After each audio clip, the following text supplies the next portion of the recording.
திட்டம் போட்டு செயல்படுத்தப்படுகிற ஒரு முடிவெடுப்பது என்று வரும்போது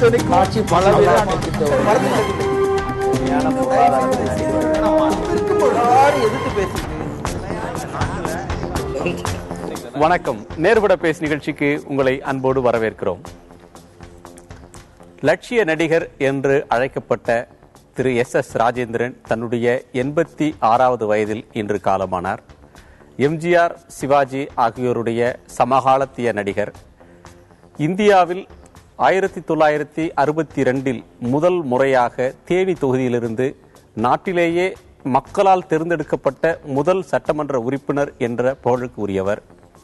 பெரியாரால் ஈர்க்கப்பட்டதன் காரணமாக புராண படங்களில் நடிக்க மறுத்து அதன் காரணமாக லட்சிய நடிகர் என்ற பட்டத்தை பெற்றவர். நாடாளுமன்றத்திற்கும் தேர்வானார். திமுகவிலிருந்து பிரிந்து அதிமுகவுக்கு சென்றபோது ஆண்டிப்பட்டி தொகுதியிலிருந்து அவர் சட்டப்பேரவைக்கு மீண்டும் கூட தேர்ந்தெடுக்கப்பட்டிருக்கிறார். தமிழக அரசியலுக்கும் திரைத்துறைக்கும் நீண்ட நெடிய தொடர்பு உண்டு. தமிழ்நாட்டு அரசியலில் திரையுலகத்தைச் சேர்ந்தவர்கள் ஆதிக்கம் செலுத்துவது அல்லது அவர்கள் பங்களிப்பு செய்வது என்பது தொடர்ந்த வண்ணம் இன்று வரையிலும் கூட இருக்கிறது. இதற்கு அன்றைக்கு இருந்த சூழலுக்கும் இன்றைக்கு இருக்கக்கூடிய சூழலுக்குமான வேறுபாடுகள் என்ன? எஸ் ராஜேந்திரன் அரசியல் களத்தில் நுழைந்த தருணத்தில் திரைத்துறையை அரசியல்வாதிகள் எப்படி பயன்படுத்தி கொண்டார்கள், எப்படி பார்த்தார்கள்? இன்றைக்கு அந்த சூழல் எப்படி மாறி இருக்கிறது? விரிவாக விவாதிக்கப் போகிறோம். நம்மோடு எழுத்தாளர் திரு அருணன், நடிகர் திரு மோகன்ராம், விடுதலை சிறுத்தைகள் கட்சியைச் சேர்ந்தவரும் விமர்சகருமான திரு ஆலூர் ஷானவாஸ், திரைப்பட இயக்குனர் திரு முரளி அப்பாஸ். வணக்கம். வணக்கம். திரு அருணன், உங்களிடமிருந்தே தொடங்கலாம். ஒரு மிகப்பெரிய ஆளுமை, ஆனால் அவர் இன்றைய தலைமுறைக்கு அவரை பற்றிய அதிகம் செய்திகள் அறியப்படாத ஒருவராக அவருடைய காலம் இன்றைக்கு மறைந்திருக்கிறது. எஸ்எஸ்ஆர் திரையுலகத்திற்கு வந்த காலத்திற்கும் இன்றைக்குமான வேறுபாடுகள் என்ன? இப்போது இருக்கக்கூடிய நிலைமைக்கும் அன்றைக்கு சினிமாக்காரர்களை தமிழ் சமூகமும் அரசியல் சமூகமும் பார்த்த நிலைமை என்ன?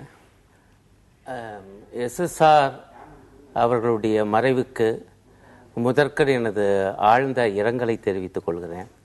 இன்னும் என் நெஞ்சிலே பசுமையாக இருக்கிறது அவர் நடித்த அந்த குமுதம், சாரதா போன்ற படங்கள். சமூக படங்களில் என்னை பொறுத்தவரை சிவாஜி அவர்களுடன் ஒப்பிடும் பொழுது அதிகம் இயல்பாக நடித்தவர் அவர். ஒப்பு நோக்கில் சொல்கிறேன். இப்போ கூட சில விமர்சகர்கள் இருக்கக்கூடும், அவர் சில மிகை நடிப்பை காண்பித்தார் சில படங்களில் என்று. ஆனால் ஒப்பு நோக்கில் நான் பார்க்கும் பொழுது மிக இயல்பான நடிப்பை குறிப்பாக சமூக படங்களில் வெளிக்காட்டியவர் எஸ்எஸ்ஆர் அவர்கள். அத்தகைய ஒரு அருமையான கலைஞர் மறைந்திருக்கிறார். நிச்சயமாக அது மிகப்பெரிய இழப்பு நம்முடைய தமிழ் திரையுலகத்திற்கு. ஒன்று, நீங்கள் கேட்டது அரசியலுக்கும் கலைஞர்களுக்கும் சினிமா கலைஞர்களுக்கும் இடையிலான ஒரு வரலாற்று ரீதியான தொடர்பு பற்றி நீங்கள் விவாதத்தை துவக்குறீங்க. உண்மையிலேயே கலைஞர்களுக்கும் அரசியலுக்கும் இடையிலான தொடர்பு என்பது ஒரு நீண்ட பாரம்பரியத்தை கொண்டது.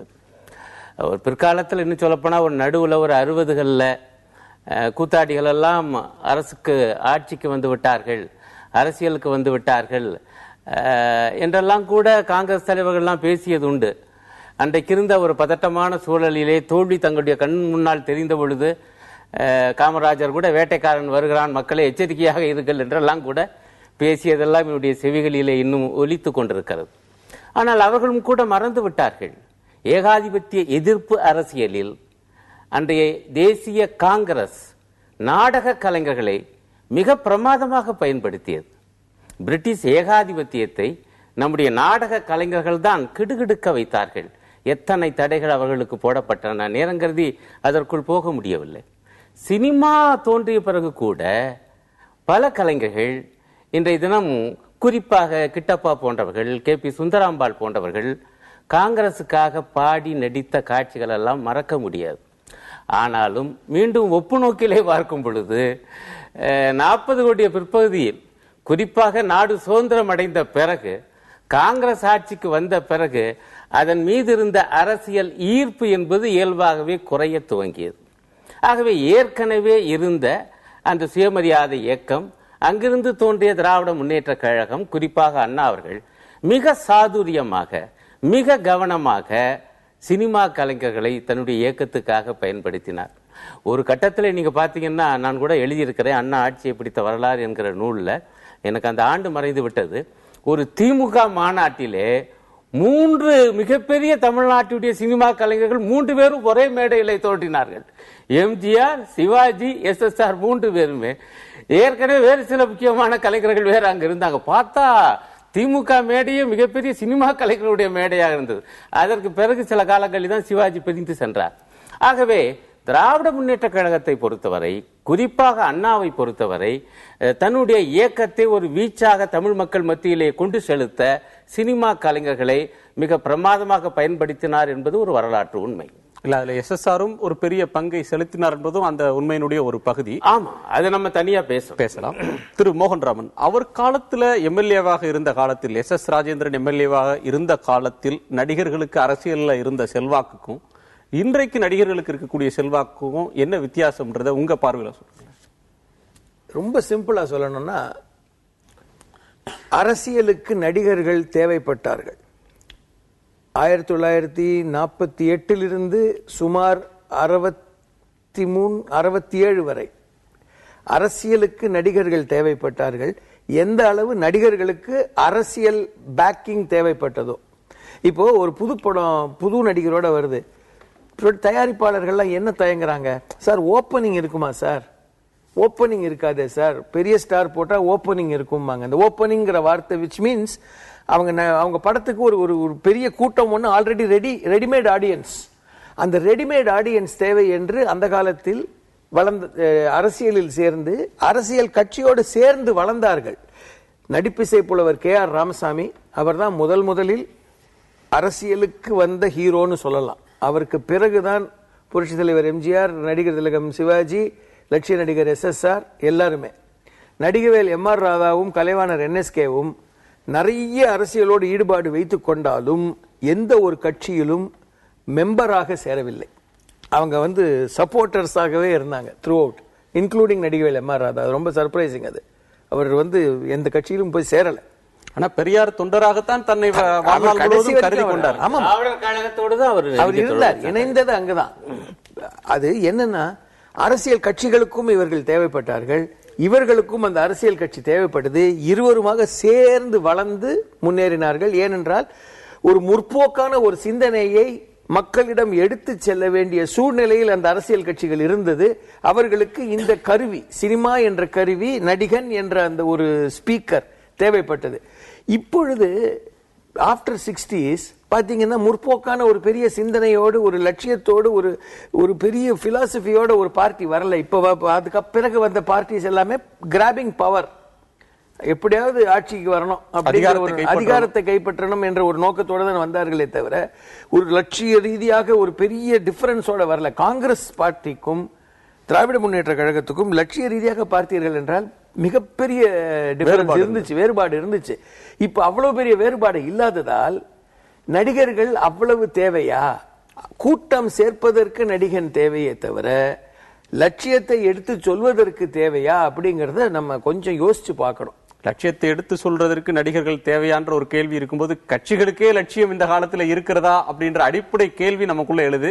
நிறைய கட்சிகளுக்கு அடிப்படை லட்சியமே இல்லாத ஒரு நிலைமை தான் இருக்கு.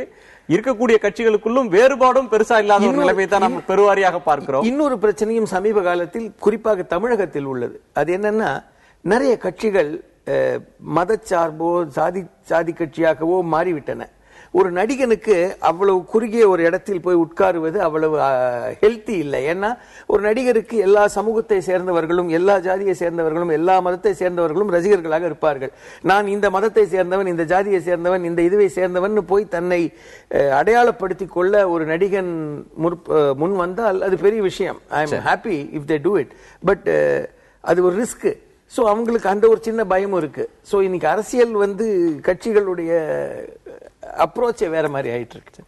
ஷானவாஸ், நீங்க ஒரு இளைஞர், SSR படங்களை பார்த்து வளர்ந்தவர் அப்படின்னு சொல்ல முடியாது, படித்து வளர்ந்தவர் அப்படின்னு எடுத்துக்கலாம். ஆனாலும் பழைய விஷயங்களை தேடி சென்று சேகரிக்கிறதுல ஒரு நாட்டம் காட்டக்கூடிய ஒருவர். அந்த வகையில SSR காலத்திய அரசியலுக்கும் இன்னைக்குமான வேறுபாடை நீங்க எப்படி பார்க்க? நிறைய வேறுபாடுகள் இருக்கிறது. SSR அவர்களை இன்றைக்கு நினைவு கூறுகிற அத்தனை பேரும் சொல்லுகிற ஒரு வார்த்தை, அவர் லட்சிய நடிகர். பெரியாருடைய கருத்தியலை வெளிப்படுத்துவதற்கான களமாக சினிமாவை பயன்படுத்தினார். பெரியாருடைய கருத்துக்கு முரணான படங்களில் அவர் நடிக்க மறுத்தார் என்று திரும்ப திரும்ப எல்லோரும் ஒரு கருத்தை சொல்லுகிறார்கள். அவர் அப்படிப்பட்ட எஸ்எஸ்ஆர் தான் அரசியல் களத்தில் வந்து சட்டமன்ற உறுப்பினராக, நாடாளுமன்ற உறுப்பினராக பரிணாமம் பெற்றிருக்கிறார். ஆக அவரை ஒரு கருத்தியல் வழி நடத்தி இருக்கிறது. ரொம்ப குறிப்பா பார்க்கணும். அப்போ அவர் சட்டமன்ற உறுப்பினரை கைப்பற்றுவதற்கோ நாடாளுமன்ற உறுப்பினராக ஆகுவதற்கோ அவர் வந்து முனைப்பு காட்டி அந்த அரசியல் களத்திற்கு வரவில்லை. தான் ஏற்றுக்கொண்ட கருத்தியலை தன்னுடைய துறையிலும் வெளிப்படுத்தி இருக்கிறார், அரசியல் களத்திற்கு பொறுப்புகள் வந்த போதும் வெளிப்படுத்தி இருக்கிறார். ஆக ஒரு கருத்தியல் தான் அவரை வழிநடத்தி இருக்கிறது. ஆக எஸ்எஸ்ஆர் போன்றவர்கள் இன்றைக்கு அரசியலுக்கு வந்தால், சட்டமன்ற உறுப்பினராக வந்தால், நாடாளுமன்ற உறுப்பினராக வந்தால் இந்த விவாதத்திற்கு இடமில்லை.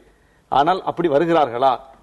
இன்றைக்கு வரக்கூடியவர்களுக்கு எஸ்எஸ்ஆரிடம் இருந்த அல்லது அன்றைக்கு இருந்த கருத்து புரிதல் உள்ள நடிகர்களிடம் இருந்த அரசியல் பார்வை இருக்கிறதா?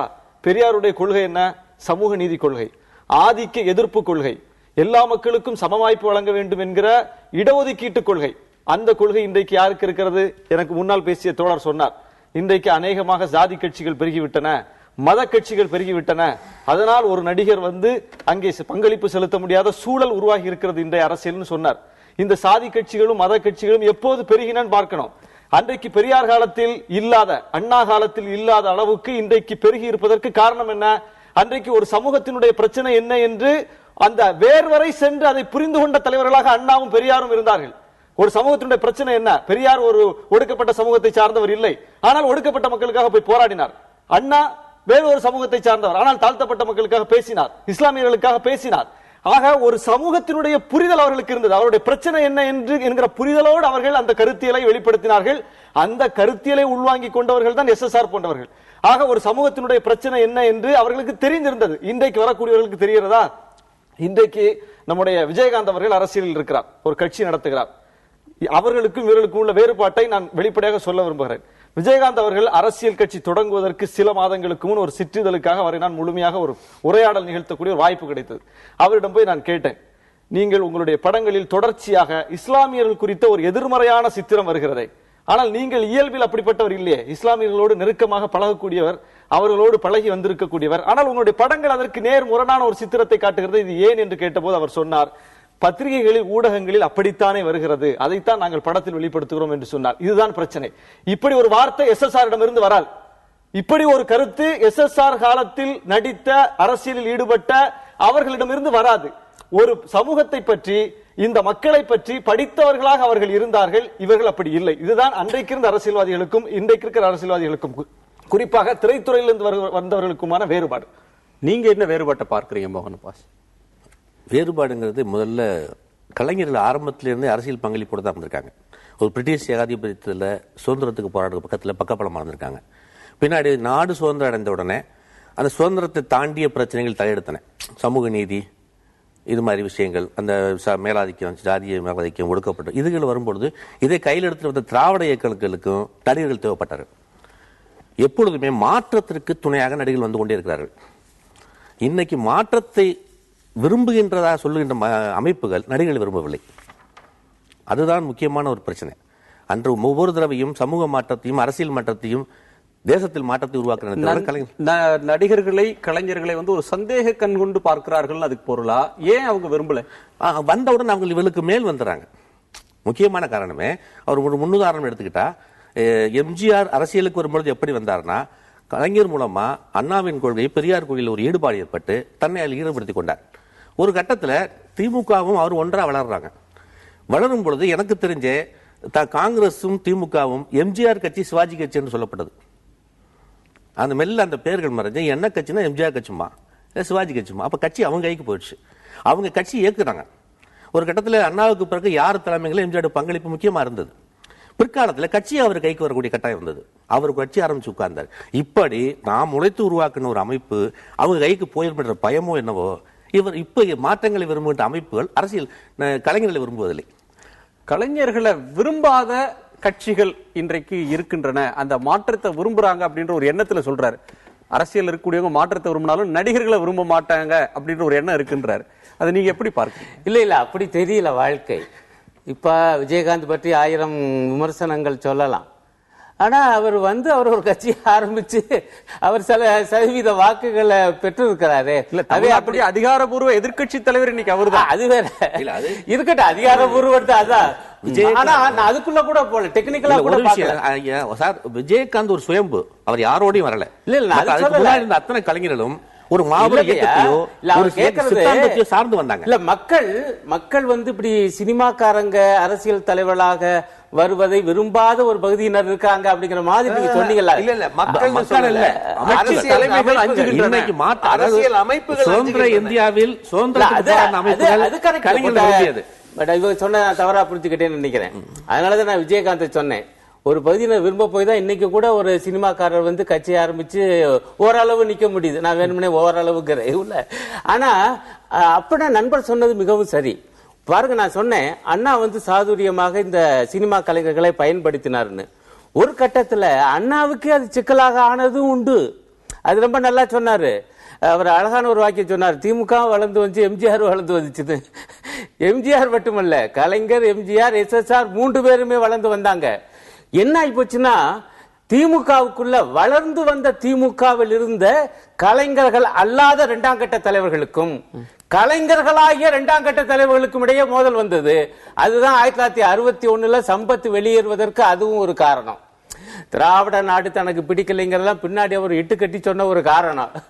உண்மை. நீங்க அப்புறம் வனவாசம் படிச்சு பாத்தீங்கன்னா தெளிவா கண்ணதாசன் சம்பத்தோட இருந்தவர். இவங்களுக்குள்ள என்னென்ன விவகாரம் வந்துச்சு.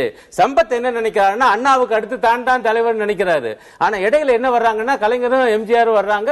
அடுத்து பார்த்தா SSR தெரிகிறாரு. ஆக இந்த கலைஞர்களுக்கு அதிக முக்கியத்துவம் கொடுக்கிறார் அண்ணா என்று சம்பத் சொன்ன குற்றச்சாட்டில் நான் சொன்ன அந்த மதிப்பீடு இருக்கிறது. அப்படி ஒரு கட்டத்துல வரத்த, அதாவது கலைஞர்களை முன்னிறுத்தும் பொழுது அதுல ஒரு பலனும் இருக்கு. என்ன பலன்னா, உடனடியாக நீங்க ஒரு மக்கள் கூட்டத்தை ஈர்க்க முடியுது. சிக்கல் என்னன்னா, அவங்க தலைமைக்கு கட்டுப்பட்டு, நண்பர் கூட SSR ஒரு கொள்கை ரீதியா இருந்தாரு அப்படின்னு சொல்றாரு. அதுல எல்லாம் கூட எனக்கு அது கொஞ்சம் பேசுவது கொண்டு இன்றைக்கு பேசுவதற்கு எனக்கு சிரமமா இருக்குது. இருந்த போதிலும் என்னன்னா, ஒரு கட்டத்தில் அப்படி இருந்தது உண்மை. ஆனால் இதே கலைஞர்கள் எந்த அளவுக்கு திராவிட இயக்க கொள்கையோடு கடைசி வரை உறுதியாக இருந்தார்கள் என்பது சிக்கலான விஷயம். நீங்க 60களிலே அப்படி சிக்கல் வந்துச்சு. இந்த கலைஞர்களை நம்ப கூடாது என்கிற மாதிரி சம்பத் பேச, கலைஞர்களையும் பயன்படுத்தி திமுகவை வளர்க்க வேண்டும் என்கிற நிலைப்பாட்டை அண்ணா எடுக்க, அப்பொழுதுதான் சம்பத் திமுகவிலிருந்து வெளியேற வேண்டிய நிலைமை வந்தது. திரு மோகன்ராம், சினிமா துறையினர் ஒரு புகழ் வளையத்துக்குள்ளேயே வளர்றவங்க, ஹீரோவா இருக்கக்கூடியவங்க அவங்களுக்கு முகத்துக்கு நேராக யாரும் அவர்களை விமர்சித்தோ கேள்வி கேட்டோ பழக்கப்படாதவர்கள். அப்படி இல்லாத ஒரு சூழல்ல வளர்ந்துட்டு ஒரு கட்சிக்குள்ள, ஒரு ஜனநாயக அமைப்புக்குள்ள தங்களை ஒரு தலைவராகவோ அல்லது ஒரு அமைப்பின் பகுதியாகவோ மாற்றுறதுல அவங்களுக்கு சிரமம் இருக்கா? அதனாலதான் தமிழ்நாட்டில் தனிநபர் வழிபாடு அப்படின்ற ஒன்று தலை தூக்குனது அப்படின்னு சொல்லலாமா?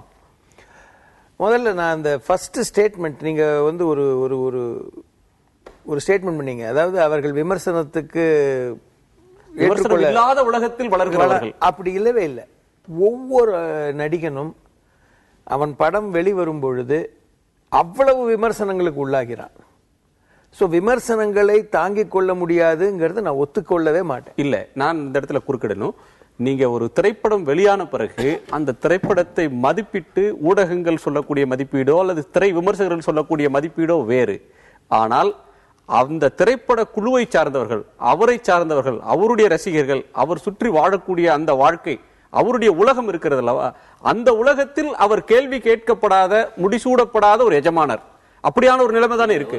அப்ப நான் ஒண்ணு கம்ப்ளீட் பண்றேன் சார், ப்ளீஸ் ஒரு நிமிஷம். இன்னைக்கு இருக்கிற அத்துணை அரசியல் தலைவர்களும் அதே போல் ஒரு உலகத்தில் தான் வாழ்கிறார்கள். அது எந்த கட்சி தலைவராக இருக்கட்டும், அந்த அமைச்சராக இருக்கட்டும், எனக்கு மாற்று கருத்து இல்லை. ஆகவே இவர்கள் ஏன் அதில் வரக்கூடாது? இதே உலகம் தான் அங்கேயே ரிப்பீட் ஆகுது. இப்போ ஒரு ஒரு அரசியல் கட்சி தலைவர்னா அவரை சுத்தி இருக்கிற மந்திரிகள் எல்லாம் குட் மார்னிங்ன்றாங்க. அதுக்கு அடுத்தது விமர்சனத்துக்கே கேள்வியே கேட்கக்கூடாது, நீ யார் கேட்கறதுக்குங்கிற லெவல்ல இருக்கிற காலகட்டத்தில் அது எல்லா அரசியல் அமைப்புகளுடைய தலைவர்களுக்கும் அதே குற்றச்சாட்டு தான். எவ்வளவு பேர் ஓப்பனா ஃபீட்பேக் ரசிக்கிறாங்கிறது நம்ம வரல் விட்டு கூட எண்ண முடியாது. ஏன்னா அவ்வளவு தேவையில்லை. அதை நம்ம இன்னொரு தளத்துல பேசுறோம். எந்த கட்சியிலும் உள்கட்சி ஜனநாயகம் என்பது இல்ல. அதனால ஏன் நடிகனுக்கு விதிவிலக்கு? அவன் இன்ஃபுன்னு சொல்ல போனா அவன் ரொம்ப சூட்டபிளா இருப்பான். ஏன்னா அந்த மாதிரி வளர்ந்துட்டான். அப்படி பழக்கப்பட்டு அழகா நல்ல தயார் செய்யப்பட்டு நீ எதுக்குமே இப்படி தலை வணங்காத, நீ எதையுமே பார்க்க வேணாம், யார் சொல்றதையும் கேட்க வேணாம்னு அவனை தயார் பண்ணி கொண்டு வந்து நீங்க உட்கார வைக்கலாம். அரசியல்ல ரெடிமேடா இருக்கான். நீங்க குறுக்கிட்டீங்க. இல்ல, அரசியல் நடிகர்கள் அந்த அளவுக்கெல்லாம் ஒரு சொகுசா கொண்டு வரப்படப்பட்ட ஆட்கள் கிடையாது. அந்த நடிகன் முதல்ல திரையில மக்களை போய் சேர்றதுக்கு ஒரு கதாசிரியர், ஒரு இயக்குனர் உள்ள இருக்கான். அவன் வளைச்ச வளைவுக்கெல்லாம் வளைஞ்சா தான் வர முடியும். அதில் முரண்படும் பொழுது திட்டு வாங்குறது இல்ல. அவருக்காகவே பஞ்ச் டைலாக் எழுதுற காலம் இருக்கு. அவர் ஹீரோவா நடிக்கிற ஒரு நினைப்பில் கொண்டு ஒரு படைப்பாளி அதுக்காக கதை தயார் பண்ற நிலைமை இருக்கு. அந்த காலத்துக்கு வர்றதுக்கு அவருக்காகவே பாடல் எழுதுற சூழல் இருக்கு. இடத்துக்கு வரதுக்கு ஒரு காலம் இருக்கு. 76 அன்னைக்கே வந்த சூப்பர் ஸ்டார் 85 தான் சூப்பர் ஸ்டார் ஆகிறார். இந்த 10 ஆண்டுடைய வாழ்க்கையை பார்க்கணும், கணக்கில் எடுக்கணும். அவர் பக்குவப்பட்டு படப்பட்டு தான் வந்தார். அவர் நேரடியா வந்த அன்னைக்கு சூப்பர் ஸ்டார் கிடையாது. அவர் சொன்ன வார்த்தைக்கு ஒரு மரியாதை வர்றதும், அவரை நோக்கி சினிமா திரும்புறதுக்கும் காலத்துக்கு ஒரு உழைப்பு இருக்கு அவர்கிட்ட. அப்படி உழைக்கும் பொழுது அவங்க எல்லா வகையான அனுபவங்களும் இருக்கு. அது ஒரு ஆக்ஷன் ஹீரோன்னு சொன்னா உடல் ரீதியாக கூட ரொம்ப கஷ்டப்படுறான். ஒரு படத்துக்கு 5 ஃபைட் இருக்கும். ஒரு ஃபைட்டு 4 நாள், 20 நாள். விஜயகாந்த் 8 படங்கள் வருஷத்துக்கு நடிச்சவர். 160 நாள் ஃபைட். 300 நாள்ல ரோட்ல 160 நாள் உருண்டு பண்ணி சட்டை போட்டு தான் நாம பாக்குற ஏசிக்குள்ள இருந்துகிட்டு பண்ற ஒரு சொகுசான கலைஞர் கிடையாது. அவங்க ஏறக்குறைய உடல் ரீதியிலும் மன ரீதியிலும் அடிபட்டு தான் வந்திருக்காங்க. மற்ற ஒரு சாதாரண தொழிலாளி உருண்டு பிறண்டா கிடைக்கிற லாபம், அதுல கிடைக்கிற புகழ், அதுல கிடைக்கிற வருமானம் அல்ல மீதி எல்லா விதமான பலன் எடுத்துட்டீங்கன்னா அதை விட இவங்க கிடைக்கிற இந்த உருண்டு பிறண்டு இவங்களுக்கு கிடைக்கக்கூடிய கசங்களுக்கு கிடைக்கிற வெகுமதின்றது மிக மிக மிக டைட்டில் பார்க்க டைட்டில் பார்க்க கொத்தனா இருக்கும். டைட்டில் பார்க்க இந்தியனுக்கு வித்தியாசம் இருக்கு சம்பளம். இல்ல அப்படியான பிரச்சனை நம்ம எப்படி புரிஞ்சுக்கலாம்னு எனக்கு படுதுன்னா, ஒரு சாதாரண சினிமா நடிகர்களாக இருக்கும் பொழுது இந்த பிரச்சனை இல்லை. இவங்க சொல்வது ரொம்ப சரி, அவங்க விமர்சனங்கள் எல்லாம் எதிர்நோக்குறாங்க. ஆனா ஒரு கட்டத்துல திரைத்துறையில வளர்ந்துடுறாங்க. வளர்ந்த உடனே என்ன எப்படி வளர்ச்சி என்றால் நடிப்பிலே வளர்ச்சி என்பதை விட ஹீரோவாக வளர்ச்சி என்பது மிக முக்கியம். அப்படி ஆன பிறகு மக்கள் எப்படி பார்க்கறாங்கன்னா அவங்கள நடிகராக தாண்டி அதையும் மீறிய ஒரு நாயகராக பார்க்க ஆரம்பிச்சிடறாங்க. அந்த நாயகர் ஒரு கட்சியினுடைய கட்டுப்பாட்டுக்குள் அடங்குவாரா? அங்கதான் சிக்கல் வருது. அந்த முரணை தான் நீங்க சொல்ல வரீங்கன்னு நினைக்கிறேன். அந்த முரண் அந்த அவங்களை பயன்படுத்துற வரைக்கும் இவங்க ரசிக்கிறாங்க இதே அரசியல் தலைவர்கள். ஆனால் இவங்களை மீறி அவங்க வளர்ந்துட்டா இந்த அர்த்தத்துல வளரும் பொழுது அங்கே முரண் வருகிறது. யார் கையில் வைத்திருப்பது அப்படின்றது அதுதான் கலைஞருக்கு எம்ஜிஆருக்கும் பிறகு வந்தது. அண்ணா காலத்துக்கு பிறகு 71 72 நாம் தொடர்ந்து விவாதிக்கலாம். ஒரு சிறிய இடைவேளைக்கு பிறகு நேர்பட பேசு தொடரும். திட்டம் போட்டு செயல்படுத்தப்படுகிற ஒரு சூழலை உருவாக்குவதற்காக முடிவெடுப்பது என்று வரும்போது ஆட்சி பல